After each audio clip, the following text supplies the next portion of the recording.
How do you think your team is better prepared to handle South Carolina's athleticism and size than a year ago? You're obviously a very slow start down in Columbia. Well, I mean, you don't know if you're completely able to until you do. I think we're a little bit bigger than we were last year, I think, in some ways. And I think offensively, we dug ourselves in such a hole last year that it was very difficult for us to get anything accomplished. So that more than anything, I think, was the biggest issue that we had. So, they're a little bit different team. We're a little bit different team. So, we'll kind of see how it goes. How key? Obviously, they're big, and obviously they're athletic. How key is the matchup with Olivia and Aaliyah Boston? Well, I mean, I think that's one of the matchups. I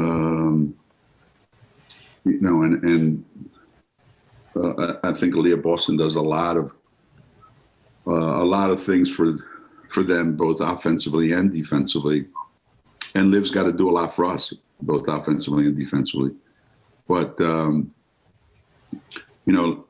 their guards are really, really a big part of what makes them go. And how quickly they get into transition and their ability to put the ball on the floor. And when they go on these runs where they can make shots. It makes for a lot to handle. Doug?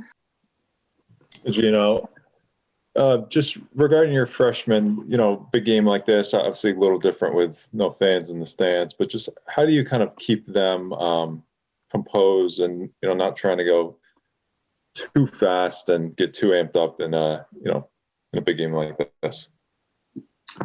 I don't know that you can. I mean, that's why you play these games, so that they can get acclimated to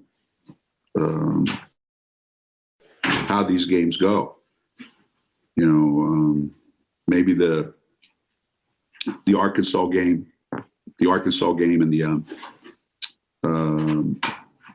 the Tennessee game maybe gave them a sense of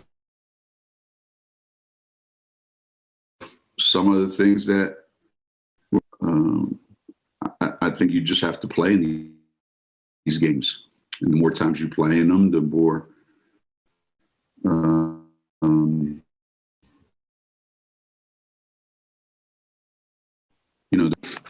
Yes, Geno, about 2 or 3 weeks ago, we were talking about all you had to do was practice. And now I'm wondering if you got enough practice in between the last game and this one to really feel like you got enough practice. I know. We played, we played Wednesday and Friday. We had off Saturday and we practiced Sunday. Play Monday, play Wednesday, play Friday. So there's not a lot of days now, but it's okay. It is what it is. We don't really change up that much that we do. We try to stay pretty consistent, but yeah, ideally, you'd like to have a day off and 2 days of practice for games like this, but unfortunately that's just not in the cards. And I think the more games we play, the better rhythm we're going to get into. And it certainly seems that way in the last week or so. Dan? Geno, how much did Nika's foot injury at the start of the regular season kind of stunt her development? And then how has she improved to be able to go from someone who didn't play a single minute against Tennessee to becoming one of the more key pieces of the rotation the last few games? Yeah, she was pretty disappointed about the foot issue because it did keep her out for a long time. And, Nika plays with a certain passion and she plays hard and she's a competitive kid and doesn't want to sit out. And leading up to the Tennessee game, we had some issues with Nika. Issues related to, how she wants to play and the things that she thinks are okay. And we didn't agree on those things. And now, obviously, she agrees with me. So she's playing more. And she's actually like you said, she's a very key, integral part of what we're doing right now. And that's one reason maybe why we are playing at a little bit higher level because of what she brings at both ends of the floor. Alexa. Hey, Geno. We've talked a lot about how Paige specifically, you thought she learned from the Arkansas loss and that kind of made her want to be more aggressive from the get-go instead of just waiting until she needed to be. Are there other ways that you've seen the team as a whole really, I guess, learn from that loss? Because I think if you look at the last kind of string of games, that you could argue that's probably the best the team has played all season, especially going back to, the Marquette game, which I know you were really pleased with. Yeah, for sure. That Arkansas game, we were not in a good place team-wide or individually, we were not. I think we had guys that were really struggling with their games. We were struggling to find an identity on the court. And I think that game showed us a lot of what was missing. When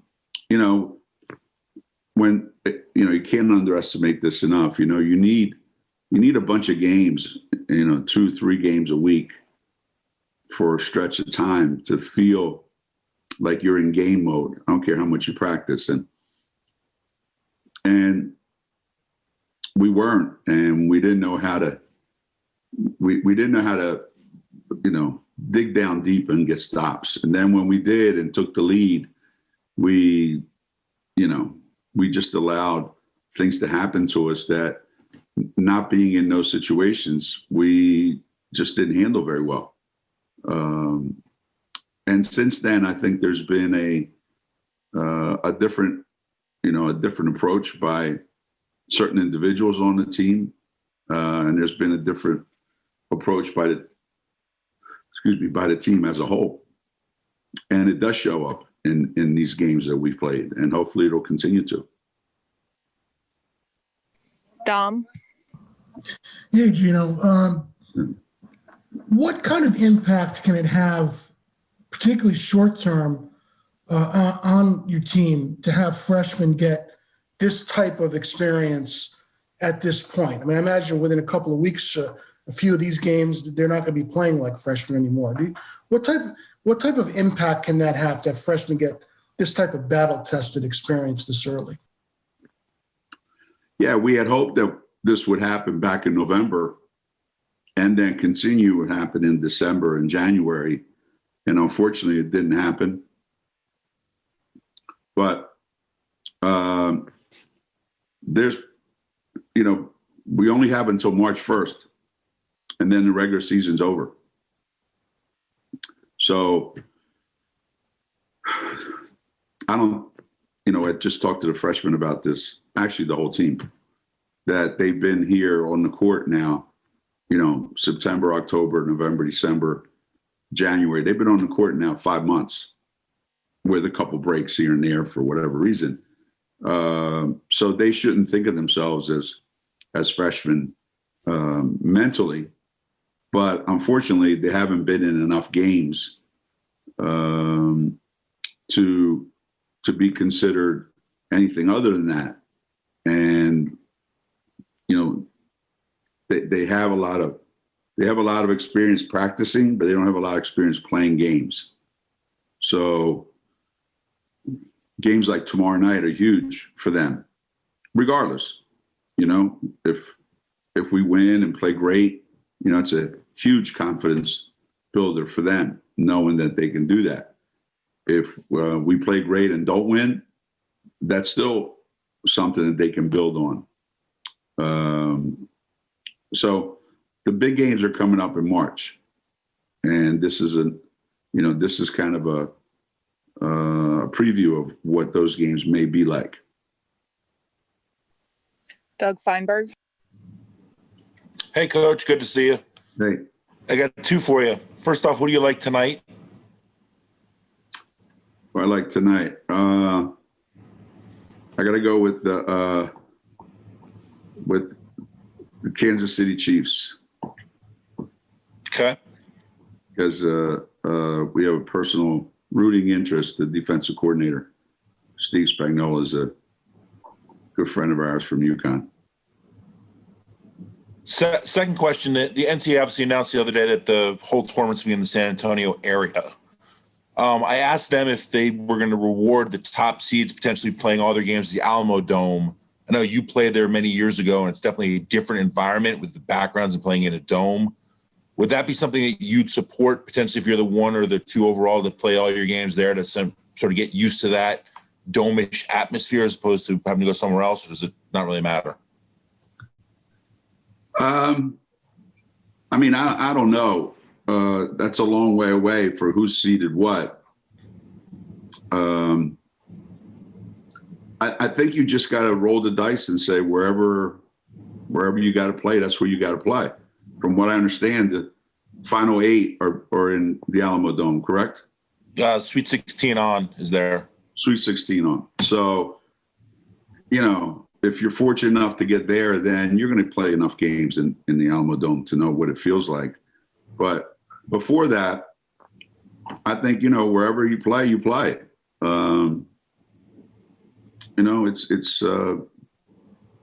It's not ideal. I mean, this is going to remind you of high school. I think you're in the hotel, you get on a bus, drive an hour, play, get back on a bus, drive an hour back to your hotel. I don't know. Maybe we'll have to stop at McDonald's or get some food on the way back or something. I don't know, like you did back in the old days. But nothing's going to be the same as it's been in the past. So wherever you play, you play. I'm sure they'll try to minimize the travel so that, not every team has to travel long distances more than necessary. But the Alamo Dome, yeah, I remember playing there.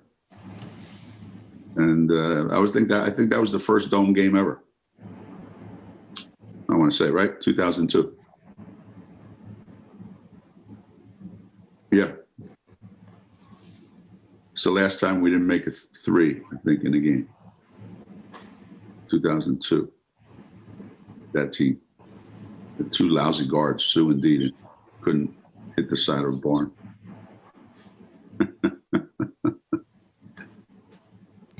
Michelle. Yeah, Coach, you've already faced really the top guard trio in terms of scoring in the SEC with Arkansas. With South Carolina's guards, obviously very good guards too, maybe a little different. Mm-hmm. But, with Henderson, Cook, Beal, the speed they have, the way they defend.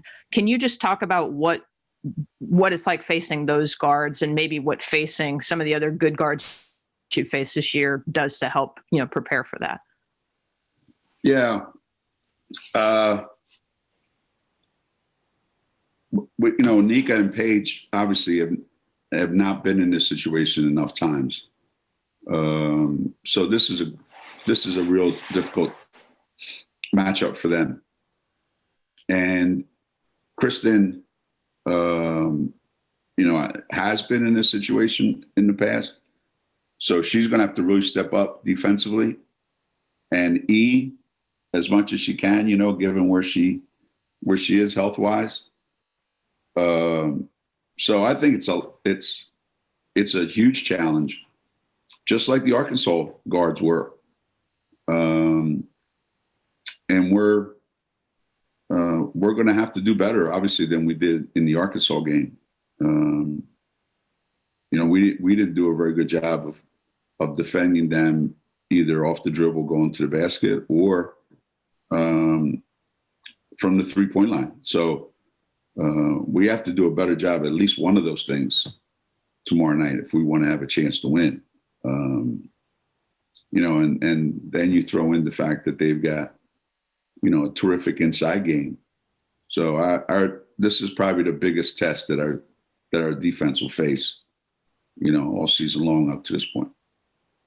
And I was just wondering, you and Dawn obviously have meant so much to USA basketball. And I just wonder if you could maybe speak to that, both, the fact that you put in as much time as both of you have being national team coaches while you're coaching your own team. And then, what that commitment means to you personally. And what do you think it probably means to her to do that? It might be a little bit different experiences. Mine, the 10 years that I was involved as a coach, because you start in, 2008 and, you go all the way to 16 with world championships in between and two Olympic games and all the training camps and all the trips overseas to either play or scout or whatever the case may be. It's an awful lot of time, and it's an incredible commitment that you're asked to make. Dawn's may be a little bit different in that her commitment was even more so because she was a player for so long. So she's given a lot to the program, from the 4 Olympics that she played in to the assistant, the time she spent as an assistant Olympic coach, the time that she has spent up to this point as the Olympic coach, times coaching other national teams. It's a lot of time away from home. It's a lot of time away from your own team. And it doesn't seem like a lot while you're doing it, Michelle. It doesn't seem like, we're doing this for a week. Yeah, that sounds easy. And then, it's 4 days. Yeah, that's good. That's good. Hey, we're going to Europe for, 5 days. We're going to play. And it doesn't seem like a lot. And then you look back and you add it all up, and it is an incredible, commitment of time and energy and brain space and everything that goes into it. So it's tough enough to do that job as it is, but when you're also trying to coach your own college team, it's quite a task. Thank you. Mm. Charlotte? Just kind of wanted to follow up on the inside game. You've mentioned obviously Nika and Paige for the backcourt, but what you hope to see from Aaliyah in this first big test?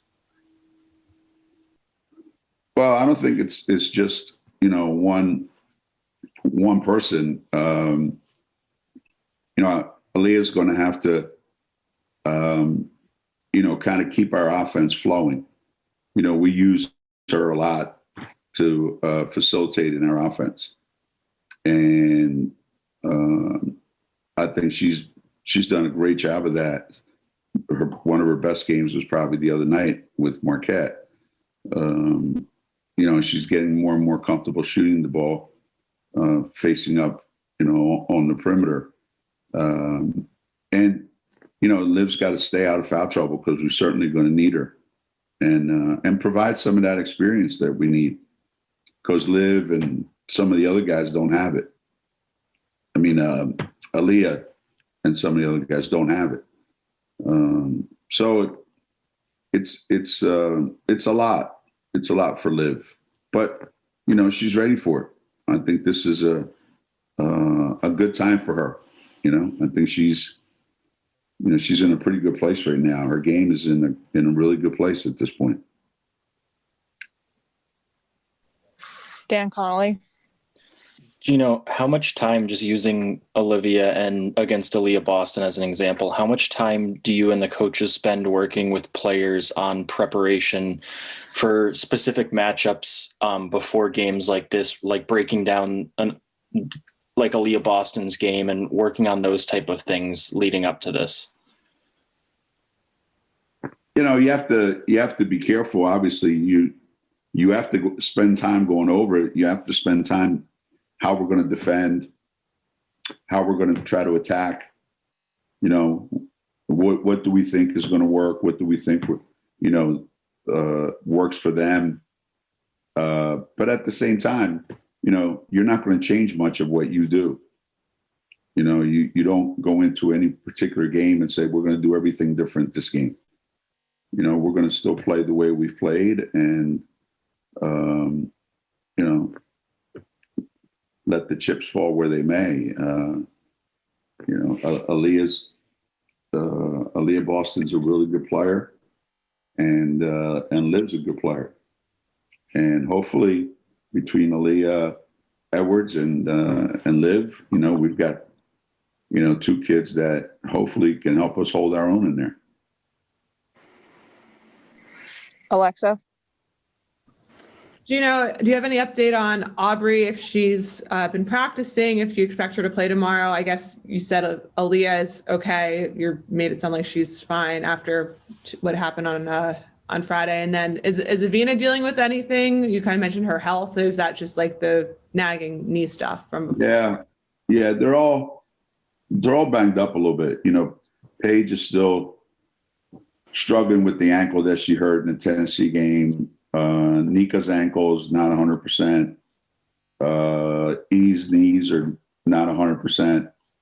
Aubrey took a shot in the knee. Somebody, I forget who it was, and she said she felt better at